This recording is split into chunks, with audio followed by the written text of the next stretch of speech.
DSC preparation కి మిగిలిన తక్కువ సమయాన్ని డిఎస్సి 2024 యాప్ లేదా DSC2024.com తో జాబ్ ని సాధించండి. జగిత్యాల జిల్లా కొడిమ్యాలలో వివాహిత అనుమానాస్పద మృతిలో మిస్టరీ వీడింది. భర్తే హంతకుడిగా పోలీసులు తేల్చేశారు. దాదాపుగా 5 రోజుల పాటు ఇంట్లో శవం ఉండడం, భరించలేని దుర్వాసన రావడంతో స్థానికులు పోలీసులకు సమాచారం ఇవ్వడంతో అసలు నిజం వెలుగు చూసింది. భర్తను తమదైన శైలిలో ప్రశ్నించగా నిజం ఒప్పుకున్నాడు. ఎందుకు హత్య చేయాల్సి వచ్చిందో తెలుసుకున్న పోలీసులు షాక్కు గురయ్యారు.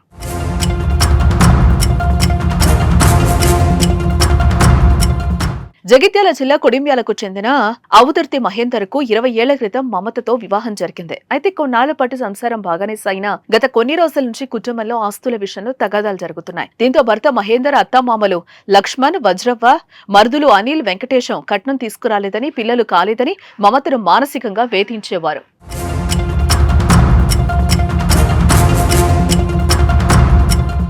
ఈ క్రమంలో మమతను హత్య చేయాలని నిర్ణయించుకున్నారు. అయితే అనుకున్నట్లుగానే గత నెల 26న సొంతింట్లో మమతను మహేందర్ హత్య చేశాడు.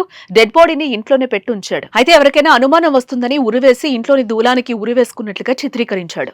ఇదిలా ఉంటే తన భార్య కనిపించడం లేదని భర్త మహేందర్ పోలీసులను ఆశ్రయించాడు. తన భార్య జాడ కనుక్కోవాలంటూ దొంగెడుపులు ఇచ్చాడు. సీన్ కట్ చేస్తే ఇంట్లో దుర్వాసన రావడంతో స్థానికులు పోలీసులకు సమాచారం ఇచ్చారు. అయితే ఆ మహిళ మహేందర్ భార్యగా గుర్తించిన పోలీసులు మహేందర్ ను ప్రశ్నించగా అస్సలు నిజం బయటపడినట్లుగా పోలీసులు తెలిపారు. మరోపక్క శవాన్ని తరలించే స్థితిలో లేకపోవడంతో శవం ఉన్న చోటే పోస్టుమార్టం చేశారు. ఇక మృతురాలి తల్లి ఫిర్యాదుతో కేసు నమోదు చేసుకున్న పోలీసులు నిందితుడు మహేందర్ ను అదుపులోకి తీసుకున్నారు.